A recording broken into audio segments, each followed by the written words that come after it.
ఉత్సృజ్య దాన్ని ఏదో వదిలేసినట్టు వదిలేసి బంధమోక్షాను దర్శనం, అందులో ఉండేటువంటి బంధం అంటే ఏంటి, మోక్షం అంటే ఏంటి అనే విచారణ చేసుకోకుండా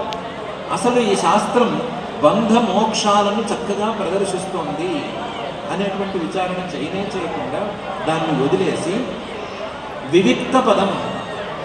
ఆ శాస్త్రంలో ఉండేటువంటి వేరుగా ఉండేటువంటి పదాలని, కొన్ని పదాలు ఆత్మతత్వాన్ని తెలియజేస్తున్నాయి, కొన్ని పదాలు కర్మలని, ఆ కర్మలు చేయవలసినటువంటి విధానాలని, వీటిని తెలియజేస్తున్నాయి అనే విషయాన్ని ఆలోచించకుండా అజ్ఞాయ, అసలు అది ఉందేని కూడా తెలుసుకోకుండా కిమసత్ కర్మవే, పనులు చేస్తూ ఉంటే, కర్మలు చేస్తూ ఉంటే ఏం ఉపయోగం? ఇవి అసలు కర్మలు లేదా సత్కర్మలు కూడా కావు, కేవలం బహిర్ముఖంగా ఉండటానికి ఉపయోగించేటువంటి క్రియలు మాత్రమే.